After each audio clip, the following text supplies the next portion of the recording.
하나님의 평화가 우리 사랑하는 모든 밴쿠버 한인교회 성도님들을 위해 임하시기를 축원합니다.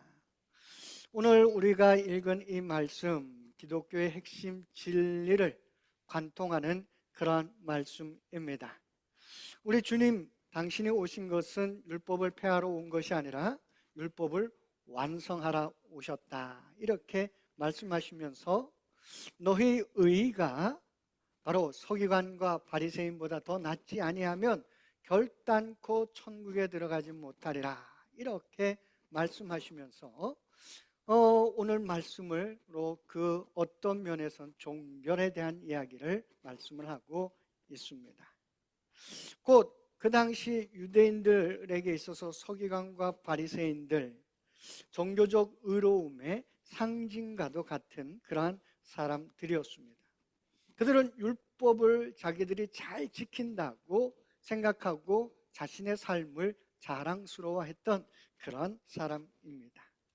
그런데 예수님께서 말씀하시기를 그들의 의보다 너희가 더 낫지 아니하면 결단코 천국에 들어가지 못한다, 이렇게 말씀하셨습니다. 더 나은 의, 그 더 나은 의가 무엇인가, 그것에 대해서 우리가 몇 주간 동안 같이 은혜를 나누었습니다. 오늘 말씀은 그 질문, 더 나은 의가 무엇이라는 그 질문에 가장 명확한 대답이면서도 어쩌면 우리에게 좀 충격적인 그러한 말씀입니다. 그런데 우리는 이것을 너무나 잘 아는 그런 말씀이죠. 43절에 이렇게 예수님께서 말씀하셨습니다. 또 내 이웃을 사랑하고 내 원수를 미워하였다 하는 것을 너희가 들었으나, 너희가 들었다라는 말은 바리새인과 서기관들을 통해서 배웠다라는 말입니다. 이렇게 살아야 온전하게 살아가는 것이다, 바른 의를 행하는 것이다 라고 들었다라는 것입니다. 유대인들 구약성경 레위기 19장 18절에 내 이웃을 사랑하기를 내 자신과 같이 사랑하라 하는 그 말씀을 잘 알고 그것을 실천하기 위해서 힘썼던 사람들입니다. 그들 중에도 서기관과 바리새인들은 이 말씀을 지키기 위해서 여러 가지로 고민하고 생각했던 사람들이 서기관과 바리새인들입니다. 그래서 이 사람들은요, 성경을 읽으면서 그렇다면 과연 내 이웃이 누구인가 하는 것을 정의하였습니다. 율법을 잘 지키기 위해서 이 바리새인들, 서기관들이 이웃을 정의를 했는데 누구라고 정의했느냐? 그것은 같은 유대인, 그리고 같은 신앙 공동체에 있는 사람, 그리고 자기를 사랑하는 사람, 그 사람을 내 이웃이라고 한정하였습니다. 그렇다면 이웃이 아닌 사람은 누굴까? 그것 또한 한정했습니다. 세리, 죄인, 이방인은 우리의 이웃이 아니다. 그래서 그들은 사랑할 의무가 없다, 이렇게 생각했습니다.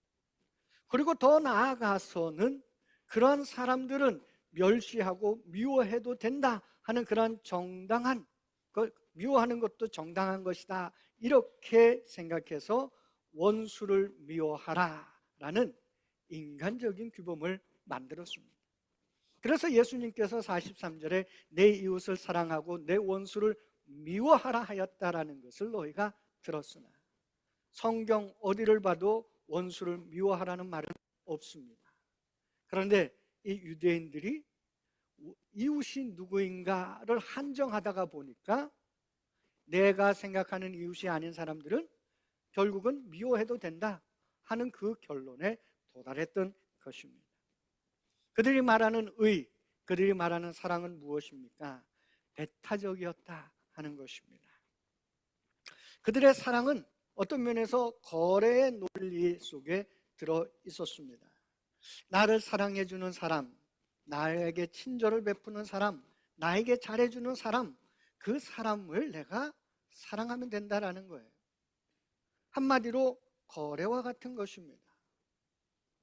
그러한 것을 가지고 살아갔던 사람들이 바리새인이고 서기관들이었습니다. 한마디로 얘기할 때 예수님이 보시기에 그거는 반쪽짜리 의였다라는 겁니다. 그래서 예수님께서 더 나은 의가 무엇이냐, 그에 대한 본질을 선포하셨습니다. 그게 44절입니다. 우리가 너무나 잘 알지만 함께 같이 읽어보도록 합니다. 나는 너에게 이르노니 너희 원수를 사랑하며 너희를 박해하는 자를 위하여 기도하라. 여러분, 인간의 본능과 감정 어떻습니까? 원수를 사랑하라는 그 말씀에 인간의 본능은 합당합니까? 그렇지 않죠.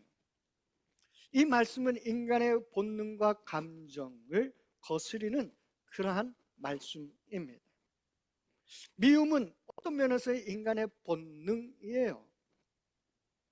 누군가 나한테 해꾸지를 하고 나에 대해서 욕을 하고 나의 것을 빼앗아갈 때 마음이 불편해지고 그들을 미워하는 것, 인간의 본능과 같은 것입니다. 그런데 그것을 넘어서 원수를 사랑하라 하는 이 초자연적인 명령, 이 명령을 우리 주님께서 하셨습니다. 어떻게 해야 되겠습니까? 원수를 사랑한다는 것, 그렇기 때문에 이 원수를 사랑한다는 것은 감정을 넘어서 있는 것이다 라는 겁니다. 한마디로 이것은 내 감정을 넘어서 내가 의지적인 선택을 해야 하는 그러한 명령이다 라는 것이에요. 사랑이 무엇입니까? 고린도전서 13장에 보면 사랑은 자기 유익을 굳이 아니하고 사랑은 오래 참으며, 그러기에 누군가 이 원수를 사랑한다라는 것은 내 유익을 구하지 아니하고 상대방에게 유익을 베풀기로 결정하는 것이 원수 사랑의 첫 번째 발걸음이다 라는 것입니다. 그래서 로마서 12장 14절에 이렇게 기록하고 있습니다. 한번 로마서 12장 14절 같이 읽어봅니다. 너희를 박해하는 자를 축복하라. 축복하고 저주하지 말라. 박해하는 자를 어떻게 하라고요? 축복하라. 축복하고 저주하지 말라. 원수를 사랑한다는 것은 바로 이 말씀을 우리가 기억하며 살아가는 것입니다. 선대하라, 선으로 대응하라 라는 것입니다. 그런데 이 선으로 대한다는 것은 상대방을 내가 굴복시키려고 하는 것이 아닙니다. 그것은 내 삶 안에 하나님의 성품을 드러내는 그러한 삶을 살라라는 것입니다.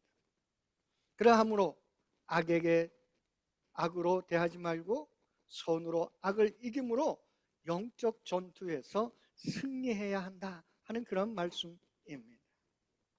어떻게 해야 될까요? 우리가 한번 구체적인 것들을 성경의 말씀에 대하여서 한번 세 가지 정도로 정리해 볼까 합니다. 축복하라 했으니 축복해야 합니다. 원수를 만나거나 그들의 소식을 들으면 축복의 언어를 사용해야 합니다. 그 축복의 언어 중에 가장 우리가 잘 아는 말, God bless you. 여러분, 원수는 아니지만 옆에 있는 분하고 인사 한번 했어요. God bless you.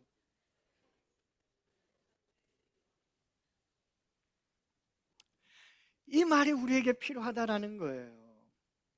그런데 우리끼리만이 아니라 누구에게도, 원수에게도 God bless you. 입술의 고백이 나중에 마음을 바꾸게 됩니다. 그 다음에 선하게 대해야 된다. 선하게. 원수가 어려운 처지에 있을 때 그들에게 친절을 베풀어야 한다 하는 것입니다. 그래서 로마서 12장 20절을 보면 내 원수가 줄이거든 먹이고 목마르거든 마시게 하라. 원수가 줄이면 먹이고 목마르건 마시게 하라고 성경은 말하고 있습니다. 그런데 우리 속담에 이것과 조금 비슷하지만 격이 조금 떨어지는 속담이 있어요. 뭘까요, 여러분? 그렇죠. 미운 눈 떡 하나 더 주라는 말이에요. 미운 눈 떡 하나 더 주라. 뭡니까? 감정에 휘둘리지 말고 미운 사람일수록 더 관대하게 대하라. 그 말이 미운 놈 떡 하나 더 준다라는 그런 말입니다. 그래서 이게 영어로 어떻게 번역이 될까? 제가 한번 찾아봤어요. 그랬더니 재미있는 그런 표현이 있더라고요. Kill them with kindness. 친절로 그들을 죽여라. 이게 그냥 직역하면 그런 뜻이에요. Kill them with kindness. 그런데 그게 미운 사람일수록 미운 놈 떡 하나 더 준다 하는 그런 말과 같은 의미다. 이렇게 얘기하고 있습니다. 그렇습니다. 원수가 줄이거든 먹이고 목마르거든 마시게 하는 것이 원수 사랑이다 하는 것입니다. 그것은 굴복시키려는 게 아니에요. 하나님의 선하심을 반영하는, 드러내는 행위다 하는 것입니다. 세 번째는 관용과 용서의 자세를 견지하며 살아가는 것입니다. 그들의 잘못을 기억하며 복수를 품는 대신 그리스도께서 나를 용서하신 것처럼 용서의 태도를 견지하며 살아가는 것입니다.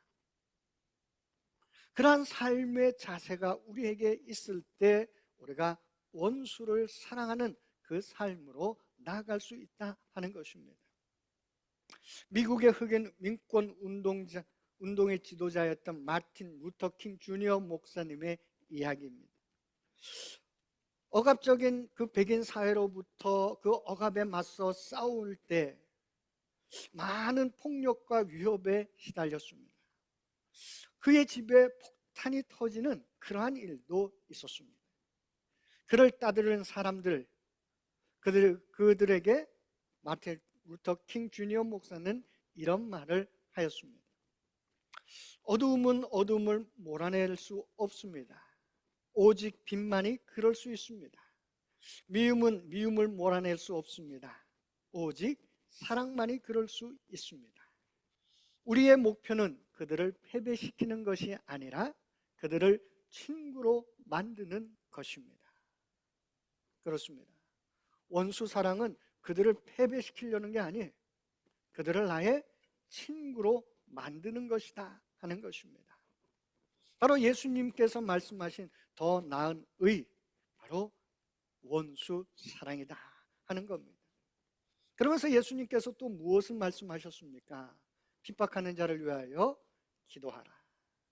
한마디로 얘기하면 원수 사랑의 가장 강력하고 구체적인 실천은 기도다라는 겁니다. 아니, 기도에서부터 원수 사랑은 시작된다 하는 것입니다. 나를 힘들게 하는 사람, 나의 것을 빼앗아가는 사람, 그때 우리의 마음 어떻습니까? 괴롭지요. 미움은 나를 괴롭게 만드는 또 다른 감옥이다 하는 것입니다. 그런데 그 사람을 위해서 기도할 때 우리는 이 감옥에서 벗어날 수가 있습니다. 기도는 우리의 마음속에 미움과 분노를 하나님께 다 토설하는 정화의 과정이 기도입니다. 기도는 나를 하나님의 긍휼의 시선으로 그 사람을 바라볼 수 있게끔 만듭니다. 그 사람을 위해, 그 사람의 영혼을 위해, 그 사람이 구원받기를 위해 우리가 간구할 때 내가 하나님 앞에 간구함으로 하나님 앞에 내 마음을 맡길 때, 하나님의 공의에 그거 복수심을 맡길 때 내가 심판자가 아니라 중보자가 되는 그런 영적 신분의 이동을 경험하게 된다 하는 것입니다. 기도해야 하는 것입니다. 왜 우리가 이렇게 해야 하느냐? 이 어려운 명령을 왜 우리가 수행해야 하느냐? 그 근거를 45절 속에 예수님께서 말씀하셨습니다. 같이 한번 읽어봅니다. 이같이 한즉 하늘에 계신 너희 아버지의 아들이 되리니 이는 하나님이 그 해를 악인과 선인에게 비추시며 비를 의로운 자와 불의한 자에게 내려 주심이라. 이같이 한즉 원수를 사랑하고 핍박하는 자를 위하여 기도한즉 하늘에 계신 너희 아버지의 아들이 되리니. 무엇입니까? 원수를 사랑하는 것이 내가 하나님의 자녀다라는 그 정체성을 드러낸다라는 것입니다. 어려운 일이죠. 그러나 그것을 감당할 때 내가 하나님의 자녀라는 것을 드러내게 된다라는 사실입니다. 그러면서 하나님은 어떤 분이냐? 이렇게 예수님께서 말씀하셨습니다. 그 해를 악인과 선인에게 비추시며 비를 의로운 자나 불의한 자에게 내려주심이라. 하나님은 악인이나 선인에게 차별 없이 햇빛과 비를 주시는 그런 조건 없는 은혜의 사랑을 베푸시는 분이 하나님이시다. 이렇게 말씀하고 있는 것입니다. 우리 하나님이 그런 하나님이신 줄로 믿습니다. 하나님은 변치 않는 온전한 그러한 성품으로 우리에게 다가오신다는 것입니다. 그러면서 46절과 47절에 다시 한번 예수님께서 말씀하셨습니다. 너희가 너희를 사랑하는 자를 사랑하면 무슨 상이 있으리요? 세리도 이같이 아니하느냐? 이방인도 이같이 아니하느냐? 무슨 말입니까? 나를 사랑하는 사람, 내 편에 있는 사람, 그런 사랑을만 하는 사람은 세상 사람과 다를 것이 없다. 너희들이 무시하는 죄인, 이방인, 세리들과 다를 게 없다라는 겁니다. 그러기에 더 나은 의는 바로 하나님을 닮아가는 것이다. 이렇게 결론적으로 말씀하셨습니다. 그래서 48절에 이렇게 말씀하셨죠. 그러므로 하늘에 계신 너희 아버지의 온전하심과 같이 너희도 온전하라. 더 나은 의의 결론은 하나님을 닮는 것이다 라는 겁니다.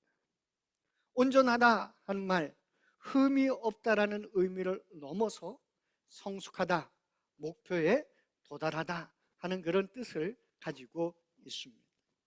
그렇게 이 명령은 우리가 하나님의 완전한 무결점, 그 완전함에 도달해야 한다 하는 그런 말씀이라기보다는 하나님의 그 성품을 닮아가는 방향으로 우리의 삶을 살아가야 한다 하는 그런 말씀입니다. 우리의 삶의 방향, 내가 신앙생활하는 여러 가지 목적이 있겠지만 가장 궁극적인 목적이 무엇이냐? 그것은 하나님의 성품을 닮아가는 것이다 라는 겁니다. 우리가 신앙의 성숙에 대해서 이야기를 합니다. 그 신앙의 성숙의 방향 그리고 최종점이 무엇이냐? 하나님을 닮는 것입니다. 아버지의 온전하심과 같이 너희도 온전하라. 우리 예수님께서 우리가 하나님과 원수되었을 때 십자가를 지셨습니다. 우리 하나님, 우리 인간과 원수되어 있을 때 자기의 아들을 십자가에 내주시는 사랑을 베푸셨습니다. 조건 없는 사랑. 그러기에 우리가 하나님을 닮는다는 것, 그런 조건 없는 사랑을, 그 사랑을 흘려보내는 그러한 사람이 되어야 한다 하는 것을 뜻하고 있는 것입니다. 원수 사랑 참 어렵습니다. 그래서 우리가 이러한 것들이 심리적으로 좀 살펴보면요, 거기에는 몇 가지 단계가 있습니다. 먼저 내가 억지로 사랑한다는 말을 하려고 분노를 누르지 말아야 한다 하는 것입니다. 먼저는 내가 내 마음속에 있는 미움과 분노의 감정을 정직하게 내가 인정해야 합니다. 그리고 그 감정을 안전한 곳, 바로 하나님께 가져가야 합니다. 여러분, 시편을 읽어보시면 이러한 것들이 너무나 많이 나와요. 원수에 대한 미움, 거기서에 대해서 하나님 앞에 나가서 다 토설해 놓습니다. 그리고 내가 받은 상처들 하나님께 다 맡깁니다. 그러함으로 인해서 우리는 정화의 영적인 과정을 겪게 되는 것입니다. 그 다음 단계에 뭘 해야 할까? 앞서서 말씀드렸지만 용서를 결단하는 것입니다. 용서는 감정이 아니에요. 사랑이 감정이 아닌 것처럼 용서도 감정이 아닙니다. 먼저 상대방에 대한 복수를 포기하겠다라는 의지적 결정을 해야 합니다. 그리고 결단적 용서를 해야 합니다. 내 감정으로는 용서가 되지 않지만 내가 지금 할 수 있는 것은 결단하는 것입니다. 나는 그리스도의 사랑으로 이 사람에 대한 심판을 포기한다 라는 그런 선언을 내 자신에게 해야 합니다. 앞서 말씀드린 것처럼 용서는 그 사람을 향한 그 미움의 감옥에서 내 자신을 풀어주기 때문에 그렇습니다. 그래서 용서는 그 사람을 위해서 하는 게 아니라 나를 위해서 하는 것이다 하는 겁니다. 세 번째로 아가페의 사랑을 훈련하는 것입니다. 감정이 요동치지요. 바라볼 때마다 내가 너무나 힘이 듭니다. 그때 결단해야 합니다. 앞서 말씀드린 것처럼 축복의 말을 해야 합니다. God bless you. 기도해야 합니다. 그것을 일괄되게 우리가 반복할 수 있어야 합니다. 행동이 감정을 이끌어 갈 때까지, 아니 내가 그렇게 행동함으로써 내 감정이 사라질 때까지 훈련해야 한다 하는 것입니다. 하나님의 온전하심과 같이 내가 온전해지는 것 훈련해야 합니다. 그냥 되지 않는다라는 것입니다. 작은 선을 행하고 그를 위해서 기도하는 그러한 사랑의 실천과 습관이 우리에게 있어야 합니다. 그래야 더 나은 의로 살아갈 수 있다 하는 것입니다. 오늘 말씀을 정리해 보면 이제 우리는 우리의 이웃에 대한 범위를 조정해야 합니다. 나와 친한 사람, 나와 관계 있는 사람, 나에게 잘해주는 사람, 그 사람들과 잘 지내는 것 좋습니다. 그러나 거기에만 머물러 있다면 나는 예수님의 말씀대로 더 나은 의로 살아가는 사람이 아니다라는 겁니다. 나를 힘들게 하는 사랑까지 품을 수 있는 사랑, 아니 그 사랑을 할 수 있도록 성령의 능력을 구하며 살아가는 우리가 되어야 할 줄로 믿습니다. 더 나은 의, 그것을 통해 내가 하나님의 자녀라는 것을 드러내고 그것을 통해 내가 하나님을 닮은 존재라는 것, 그것이 드러나게 되는 것입니다. 우리가 그런 삶을 살아가기를 소망합니다. 우리 교회 표효가 무엇입니까? 하나님을 닮는 사람이 되자는 것입니다. 다른 게 오늘 말씀으로 하면 아버지의 온전하심과 같이 우리가 온전해지는 것입니다. 우리가 온전한 그러한 삶을 향하여 하나님의 자녀로 살아가는 우리 모두가 되기를 우리 주님의 이름으로 축복합니다. 이 시간 우리 함께 묵상하기를 원합니다. 나의 삶은 어떠한 삶이었는가? 오늘 말씀에 우리가 비춰보고 오늘 말씀 중에 내게 주신 하나님의 말씀을 묵상하도록 하겠습니다.